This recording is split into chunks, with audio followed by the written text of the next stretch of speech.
Inshallah, Bismillah ar-Rahman ar-Rahim. Today we will start on basically where we left off yesterday. So yesterday we were talking about, and I know, brothers and sisters, you haven't gotten this recording. It's going to take a little while to get it, inshallah. So I'm going to summarize what we talked about yesterday because it was so important that it's actually worth repeating. And we were talking about some of the ways the ulama of today are blindsided. And to maybe summarize it, that is that because they're not aware of the certain fields like economics, sociology, psychology, they don't understand how they're being attacked because they are not aware of those fields and how those fields impact society. And because they're not, it's not the fields that they study, and therefore we as an ummah, because the ulama are the ones that are usually trying to defend Islam and work for Islam. And if they're not able to see how we're being attacked, then we're not able to defend ourselves properly. In addition to other things that, I think there's also the problem of an intellectual iman versus, a kind of like an iman out of the process of socialization, right? So you're born Muslim, and so you're Muslim because that's your society. But I think there's a real need, even amongst the ulama, for like real, genuine intellectual iman, where, you're not Muslim because you just happen to be Muslim, but rather it's like you almost convert. Being a Muslim, you convert. And I'm sure even a convert goes through many phases of reconverting towards Islam more and more over time. But I want to take that discussion to the next level, and I want to ask the questions in regards to the power structure of the world. So the first question I have is, with these secret societies behind the scenes, what role do think tanks, the Congress or Parliament or President or other institutions of influence, the media, what role are they playing in relationship to these power structures that are these secret societies? I don't know if that's a good question, Dr. Omar. It's a great question. I don't know that we can accomplish the answer in 20 minutes, but I'll do my best, inshallah. And may it please Allah to grant us refuge for this conversation here for the benefit of our listeners. What they do is they use neurophysiological psychology, actual neurological realities, to convince the ummah to remain ignorant. Okay? And this is a kind of a mind meld that takes place because they are controlling the narrative. And that is what I was trying to emphasize yesterday. Right. Because yes. They are controlling the narrative, they are controlling the language. Okay? And I'm glad you asked this question because I want to pick it up where I left off yesterday with respect to this very issue, that of language. And I want to give you a practical example that I experienced amongst the Ummah in Malaysia. Okay? This is a big problem. Now, I told you yesterday that these organizations, and you can think of them at this mid-level management level, not at the top. The top, they just give you orders, and they are quite aware of what they're doing. At the top of the pyramid, these 13 families, and they go they expand into 200, and then there's even a larger involvement of them. But we'll talk about that later. As you go down the pyramid, and David Icke made it very clear, again recently, and I've been aware of these things, as you go down the pyramid broadens out, and at each level as you get downward, the people involved in taking orders, which is the excuse people give when they finally get caught. Oh, I was just following orders, you see. this is what's happening now with our brothers and sisters in uniform. They're just following orders, aren't they? Mm-hmm. Sure. And so your neighbors, your sons and daughters are on the streets in America right now. They're in uniform and they are oppressing you.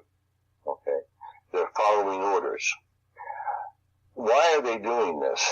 Well, this is a question of conditioning, and it has to do with social conditioning that follows neurological principles, which I've outlined in one of my papers.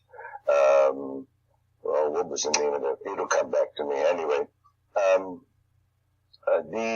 It was the paper that Imran Hussein asked me to write because he was puzzled by this phenomena. Mm. And the Ulama should be puzzled by this phenomena. This is a very important issue. Mm. It's a very important question. So let's go back to Malaysia. Amongst the Muslims I met there were many ordinary young men. Not so much the women. I met several of them, but they're a bit shy in the Muslim society to really have conversations with, so that you can finally enter the mind of the Muslima in any particular society and find out actually what she's really thinking, because they're afraid to tell you, okay, because of the chauvinist overlordship of a stupid ulama. I'm going to tell you how stupid the ulama are and how the enemy amongst this bureaucracy manages them. Okay? Now, when you get down to these people who are controlling the narrative, they don't know why they're controlling the narrative. They actually believe in what they're doing. If you were to talk to a Jesuit priest, you're going to find out that they're not going to tell you all their secrets, but they're genuinely trying to do their best. Okay? And they don't understand what the hidden master, the Black Pope, or whoever else is giving the orders behind the scene, they don't know what their motivations really are and what the goals really are. They really don't know. Okay? Which makes them more dangerous. The ignorant zealot is the most dangerous person walking the face of the earth. And we see this in ISIL and ISIS, okay? These people are really crazy. That's why the Muhammad said you have to kill them on sight, okay? Because they cannot be reasoned with. And I'm going to explain to you why they cannot be reasoned with, or at least try. So many of the young men would come to me, students, and they'd say, well, I'm really frustrated. I can't make a living. And I'd find out after investigating, because I'm a doctor, that's what doctors do, we investigate. We're detectives, you know. Yeah, that's true. Especially pediatricians and, what do you call them, the animal doctors. An animal can't talk to you, so you really have to investigate. You've got to be a very good detective. So I investigated their history and I compared notes, and I found out that the problem is that of education. And one of the biggest problems in education is a religious mindset, okay? And I keep on returning to this because that's a big problem. We talked about the unbalance yesterday. Now, what happens is that these young Muslim men are not being prepared for life. They're being prepared for religious mindset. So part of the problem I learned is that they've been wasting an awful lot of time, 15, 16, 17 years in their religious education learning Arabic. Okay?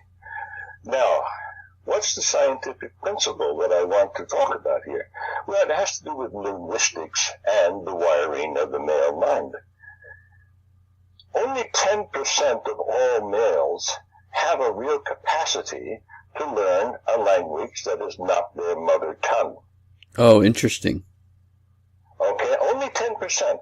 So that's one out of every 10. Okay, so 10 out of every 100. So you take 1,000, you've got yourself 100 there. And so they cannot really master the language.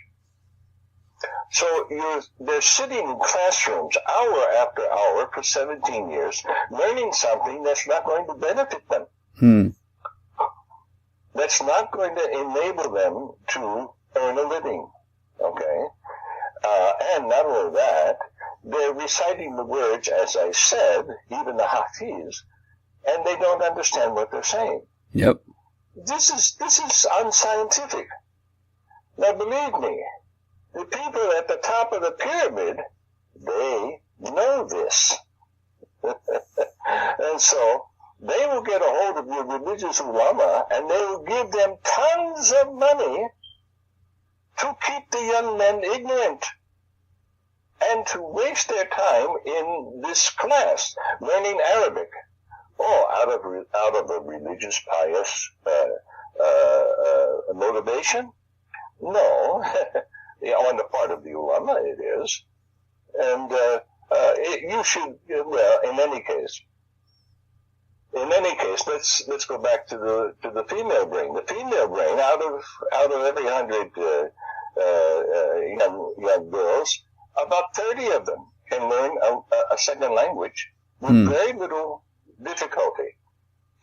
And not only that, but the approach to learning the language is also wrong. Because if you want to learn a language, you have to use it. Okay? So, it's best to learn the language during the early years. Mm-hmm. During the early years. Before the age of 7. I have a grandson now. He's bilingual because I'm his grandfather. And he speaks English with me in Thai with his parents and his grandmother. Mm-hmm. He understands naturally that I do not understand Thai. Mm-hmm. So when he comes to me, he speaks English. When he goes to them, he speaks Thai. Mm-hmm. Nobody has taught him this discernment. It's natural. It's natural. Already there. Yeah. Okay? And it flows like a river. Okay? All I have to do is talk with him, and we use the language on a daily basis.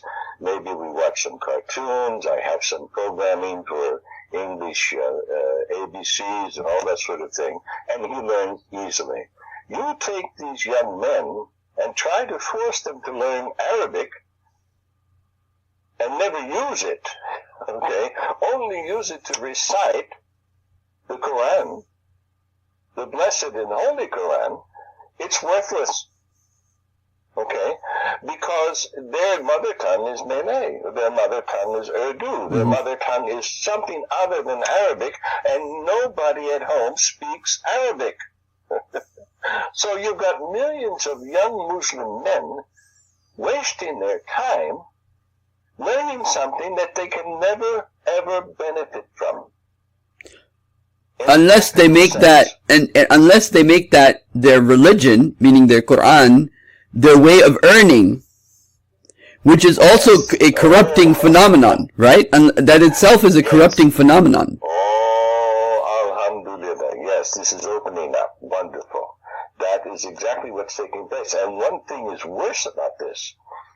That Arabic that is learned is classic Arabic. Nobody on the street in Arabia or in the Sudan or in Ethiopia or in any of these nearby Arabic nations, nobody speaks classic Arabic on the street. So it's double useless. So to learn the language of the Quran, it is an honorable thing to do, but only 10% of all males can do it, and you don't need all 10% of those males to do it. Remember yesterday I told you not everybody needs to be educated. Right. Okay, so that's part of the leveling that the Illuminati has done. They convinced everybody that everyone has to be educated. And they've done this, and they've opened up these public schools so that everybody is educated at the same level, so that they're equally made ignorant, so that they're equally conditioned, okay, to salute the flag and obey. And what happens is that there's a certain chemical reaction that occurs in the cortex and in the inner brain, the midbrain, that reinforces this. And it becomes like a sort of a drug, if you will. And it has to do with serotonin and feedback mechanisms and all that sort of thing. The more that they obey, and they receive medals for their chest and patches on their uniform, the better they feel. Mm. And not only that, but the more that they do this, the greater they are distanced from truth. So that when you speak truth to them, their brain automatically turns it off because it's not rewarding. This is a conditioning. It's like teaching a monkey or a dog or an animal to do tricks. It works on humans. And the people at the level, at the top of the pyramid, and at some of the upper levels of management, amongst the upper level Freemasons. The Freemasons are not at the top of the pyramid. They're a bureaucracy. Okay? They are a bureaucracy. You called it the Boy Scouts yesterday. Yeah, well, that's what they are. That's what they are. If you look through that article I wrote on Picasso's Guernica, you see some differences in the regalia. Right. That the Freemasons wear, and the natural regalia of the Bedouin, okay, or the Native American. Okay, they're connected with nature. The Freemasons are disconnected from nature. And when you disconnect yourself from nature, you're disconnected from communications with Allah subhanahu wa ta'ala. Because He's manifest. His works, His qualities, His attributions are manifest in that nature. They're not just manifest in the human. And when the human is divorced from nature, those attributions fade away. You don't see them anymore. All you see is the shadow. And the shadow wants to magnify itself, and it becomes arrogance and prideful in this magnification. Mm-hmm. Okay? So this is what's happened to the ulama. They're divorced from nature. They sit in their office. They pulpitize at the khutbah, at the minbar, and they have these ideas that divorce men from practical relationships. Okay, so they're not relevant. Meaning they talk about in a way they're irrelevant because they haven't connected the tradition with the present. And they are all constantly in the past, constantly in the folklore and the stories.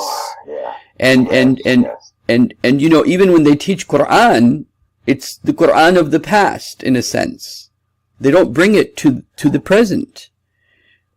In addition to, I would share with you that, I took the curriculums of different Islamic universities, including the Islamic University of Malaysia, Islamic University of Islamabad. I took Darul Uloom Deoband, Darul Uloom Nadwa. I took a lot, and I looked at the curriculums and found two interesting things. The Islamic University of Malaysia was an exception to one of them, which is that they didn't teach history. And the history that's taught is very limited, meaning to the time of the Prophet and then the companions of the Prophet. But an average alim is completely unaware of the history from the Abbasid Empire to the Ottomans and the Mughals. I mean, generally speaking.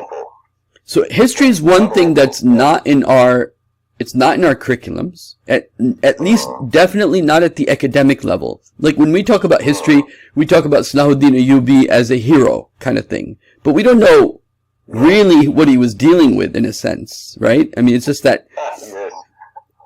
And then the other thing that I found quite disappointing was that Quran is taught from basically a few perspectives, but very limited. Number one is tajweed, reading Quran, memorizing Quran. Number two was the verses of the Quran that have to do with legalisms. The verses of the Quran that have to do with legalisms. So is this a command? Is this a complete command? Is this just an encouragement but not really a command? All these legal debates, so to say. And Yes, yes. and the tafsir is a tafsir that relates to the past, but there's no teaching of how do you take that past and connect it to the present. It's completely, Yes. there's a complete vacuum of that. There's a divorce from reality. Yes, it's totally, it's not relevant at all. And in most cases, it's irrelevant. Yeah, exactly. Irrelevance. And as long as the occult leadership keeps your men, specifically your men, preoccupied with this irrelevance, they gain ground and they gain control of the narrative because they are gaining the real scientific knowledge. And they're relevant. Even though they're wrong, they're relevant. Yes, yes. They make themselves relevant, okay? Because they're controlling your food supply. They're controlling your power supply. They're controlling your knowledge supply. They're controlling this internet that we're actually using right now, okay? It's under their control. The flow of money is under their control, okay? So this is a real problem. It's not a small problem. It's a big problem, okay? And it's very fundamental to the reason that the Ulama is, the Ummah is losing ground. And when you talk, and we talked about some of the Ulama who actually get educated in the West and then they lose their religion, if you will. This is one of the reasons why. Because when they return to their native country, they don't see any power. All they see is corruption and ignorance. And they don't see men in charge, in control. Okay? They don't see it. Mm. They see servants everywhere. They see gophers everywhere. And they see men butting their heads over religious inanities. Yeah. And this is, and then, you know, Ibn sits back at the meeting behind the open doors with his devotees and he applauds. Mm-hmm. They all smile and applaud. Okay? And your ulama want to go have dialogues with them. You know, you see somebody, I've always been a supporter of Sheikh Hamza Yusuf, and I met the man, I admired him, I never heard anything untoward come out of his mouth whenever I listened to some of his lectures. But I always became informed about Islamic knowledge, things that I'm not aware of because I'm not Islamically trained in a classical sense. But then I saw him sit down with Bill Gates and push the immunization issue. And Bill Gates is at the upper level of the tiers here as a public face representing the enemy of the Ummah. Mm. And so I'm saying, and he's pushing these immunizations, and Hamza Yusuf is getting money from him and other sources that are connected with the UN. I'm saying, oh my God, this guy is a fool. As wise as he is in Islamic knowledge, he's either naive or he's a Jesuit implant. Hmm. because he's working with the Jesuits, and you know my opinion of the Jesuits already. Right. Okay, and that's an informed opinion. It's not just a feeling. Right, right. Okay. It's after years of study. So, and also personal experience, because I was born and raised Catholic, so I've seen some of the direct effects. Anyway, I'm just saying that because this is a real problem. This approach to education leaves the young men in particular helpless and hapless. Okay? It wastes their time. Not all of them. But let's go back to that 10%, those 10 out of 100, who actually have the capacity for bilingual, trilingual, even multiple languages. Some men have this. The 30% of women, they have this naturally. easy for them. That's why if you go to the diplomatic corps, they are the translators. Right. Yes, that's right, yeah. Okay. So, let's go back to these 10 men. So Malaysia has neighbors.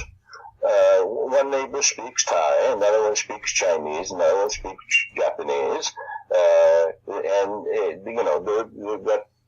got to learn English, and they have the Philippines with their native tongue. I forgot what it's called, but anyway, all of these languages should be learned by that 10%.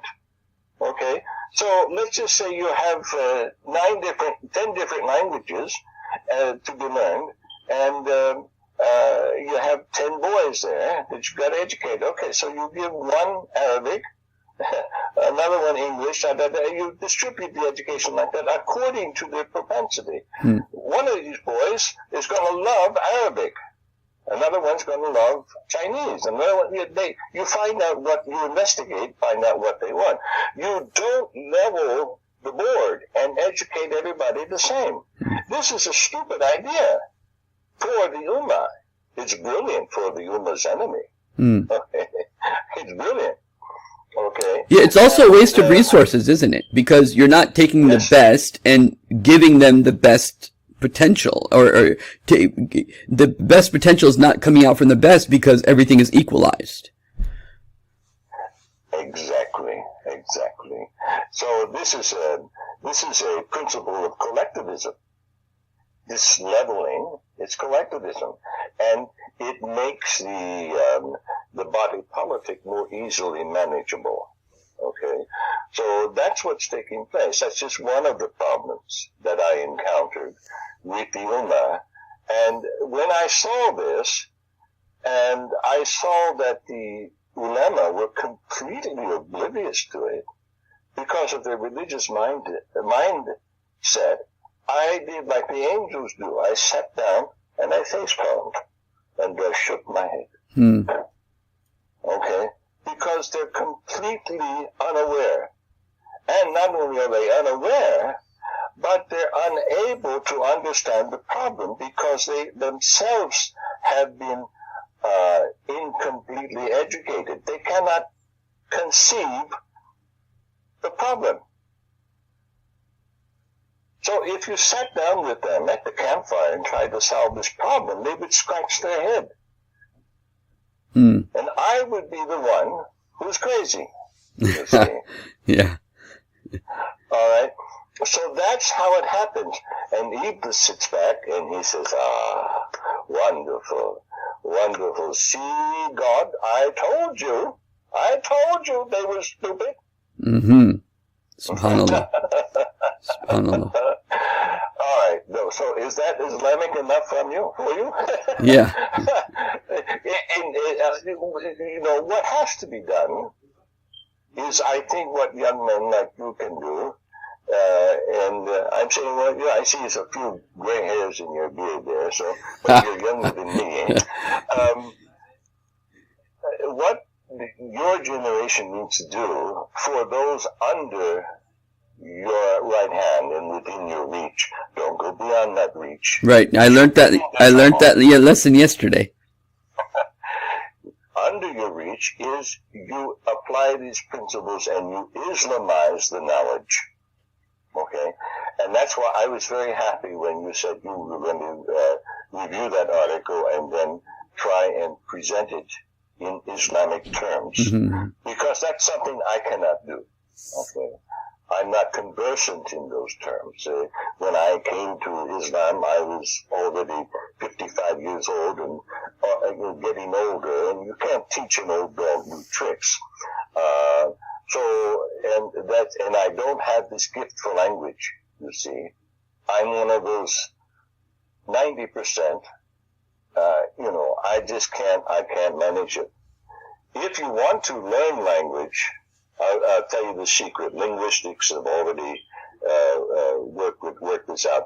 If you want to be not conversant, but at least get by, you only need to teach these 90%, 200 words, okay, of any language, and they'll be able to go to the market and get what they need and bring it home. Okay. So that's pretty much it, and that's the real science of it. Okay, now getting back to this idea that the ulama has to come to grips with real science, so that the two streams meet, and they can no longer be taken advantage of. But it may be too late for that in the greater scheme of things, because as I've seen, and as we discussed yesterday, the time is growing short, and these days are quickening, as you know, just as the apostle prophet said. So we don't have much time left. You can manage some of these things under your reach, okay? To Islamize the knowledge and to Islamize the coming together. Hopefully, our meeting here will enable some of the listeners, those who tune in, to understand some of the real problems and the limitations. Okay, this is also a problem. A man must understand his limitations. Mm. That's why I say what is within your reach, what you can and cannot do. Okay? Once you understand what your limitations are, then you can come to grips with what you can, you cannot do, and then you ignore the things you cannot do. And you concentrate on the things that you can do. Mm-hmm. Okay? And that is where the grace of God enters, and divine order is reestablished. Allahu Akbar. Right now, the Ummah is lacking divine order, because you see, this has to descend from heaven. As we said, this 1/40th of the gift of prophecy, which for my listeners, 1/40th we were mentioning yesterday, meaning the dreams, right? And Dr. Omar mentioned a very interesting statement. He said that 1/40th should suffice, because that's why we're given 1/40th of prophethood. Yes. So in addition to the guidance we have, we need 1/40th more to be kind of activated, that spirituality, to further guide us in the particulars of the situation that we might find ourselves in. Yes. Okay, so how are we doing for time now, brother? I think we will end here today, and let's, inshallah, if you're okay with it, let's continue tomorrow, inshallah. Inshallah, I'm fine for tomorrow. Okay, Okay, inshallah. So then, wassalamu alaikum wa rahmatullahi wa barakatuh. Wa alaikum assalam wa Have a great day. rahmatullahi wa barakatuh. You too, inshallah. Bye-bye. Make sure to subscribe today, and make sure you like, and make sure you leave your comments and ideas. Jazakumullah khairan. Assalamu alaikum wa rahmatullahi.